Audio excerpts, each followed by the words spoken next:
Welcome to the cartoon toon TV. पंडित अचानक से किले की तरफ मुड़कर देखता है, लेकिन वहाँ कोई भी नहीं होता।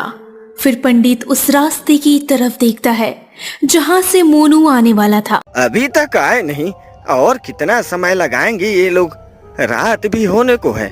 उधर मोनू रीता से कहता है, अरे चलो भी, सुबह से यही करनी है क्या? हाँ बाबा, लो हो गया, चलो। पूरे कपड़े पहन लिए हैं, अब पगड़ी भी पहन लो। उसे हाथ में क्यों रखा है? शादी मंदिर में करनी है ना, तो पगड़ी भी वही पहन लूंगा। चलो, अब खुद ही देर कर रहे हो। हाँ हाँ चलो चलो, कहीं पंडित भी न भाग जाए। वैसे भी वो बहुत डरावना लग रहा था। क्यों? कह रहा था उस मंदिर के पास वाले किले में कोई आत्मा रहती है। गाँव के लोग ऐसे ही होते हैं, सिर्फ सुनी सुनाई बातों पर यकीन करते हैं। आज तक भला आत्मा को किसी ने देखा है क्या? छोड़ो, हमें क्या करना है, कोई कुछ भी सोचे, हमें तो बस अपनी शादी से मतलब है। मोनू और रीता मंदिर तक पहुंच जाते हैं। पंडित मोनू और रीता को देखकर, कितनी देर कर दी, अब चलो जल्दी से मंडप पर बैठो। रुको रुको पंडित जी, इन्हें पगड़ी तो पहनने दो। कहाँ रखी है पगड़ी? उस थैली में। पंडित जी जरा निकालिए तो पगड़ी। जैसे ही पंडित पगड़ी निकालता है, वो चौंक जाता है। ये तुम लोगों ने क्या किया?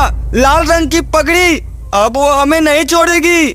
उतनी ही देर में रीता के पांव उल्टे हो जाते हैं और वो चिल्लाकर कहती है, ला दे मुझे वो पगड़ी।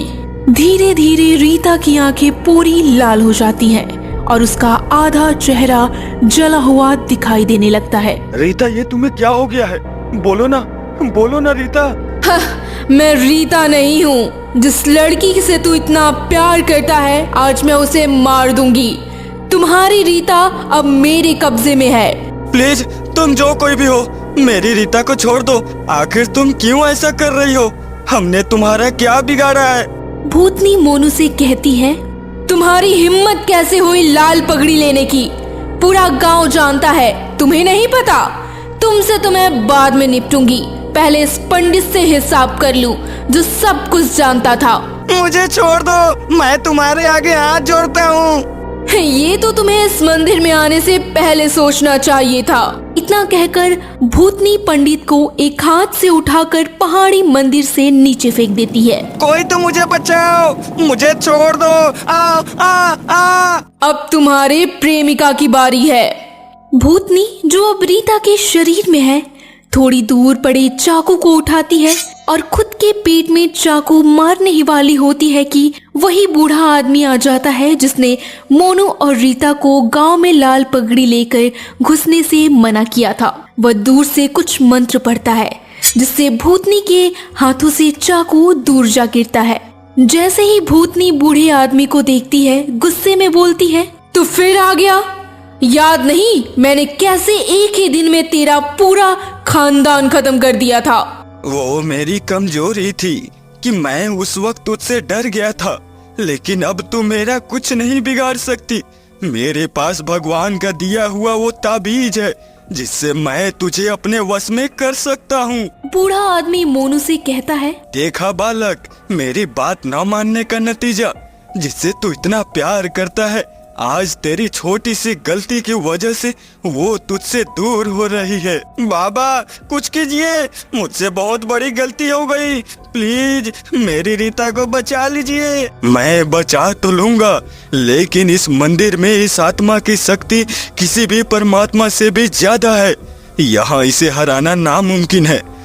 मैं बस कुछ देर तक इसे रोक कर रख सकता हूँ। तो क्या करे बाबा? सबसे पहले रीता को यहाँ से ले जाना होगा। ठीक है बाबा, अभी कुछ देर तक मेरे मंत्र का असर रहेगा। मोनू और बाबा मिलकर रीता को उठाकर घर ले जाते हैं और फिर बाहर आकर मोनू बाबा से पूछता है, बाबा आखिर ये आत्मा है कौन? हमने तो उसका कुछ नहीं बिगाड़ा।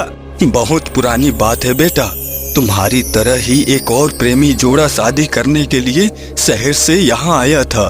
उस लड़की का नाम रूहाना था और लड़के का नाम रोशन। गांव वालों ने उन्हें शादी नहीं करने दी क्योंकि वे प्रेम विवाह कर रहे थे और ये बात गांव वालों को पसंद नहीं थी। उनका मानना था कि शादी घर वालों की मर्जी से ही होगी, वरना गांव का नाम बदनाम होगा। लेकिन रोशन अपनी जिद पर अड़ा रहा। गुस्साए गांव वालों ने रोशन की कमर पर डंडा मारा, लेकिन रोशन झुक गया और डंडे की चोट सीधा उसके सिर पर लगी, जिससे उसकी मौत हो गई। ये सब रूहाना के सामने हुआ। वो ये सब बर्दाश्त नहीं कर सकी और पास पड़े चाकू से खुद की जान ले ली। वो तो मर गई, लेकिन जाते जाते उसने कसम खाई कि इस गांव के किसी भी आदमी को वो शादी करने नहीं देगी। शादी तो दूर की बात है, वो किसी के हाथ में लाल रंग की पगड़ी भी देखती है तो उसे मार देती है। बाबा, तो क्या मेरी रीता अब कभी ठीक नहीं होगी? नहीं बेटा, ऐसी बात नहीं है। अगर इस दुनिया में बुराई है तो अच्छाई भी है। मेरे पास परमात्मा की दी हुई वो शक्ति है जिससे मैं तुम्हारी रीता को ठीक कर सकता हूँ। बूढ़ा आदमी रीता के पास जाता है और कुछ मंत्र पढ़ता है, जिससे रीता पूरी तरह ठीक हो जाती है। वे दोनों अपनी गलती पर पछताते हैं, गांव वालों और बाबा से क्षमा मांगते हैं और खुशी खुशी अपने शहर लौट जाते हैं। Don't forget to like and subscribe the channel.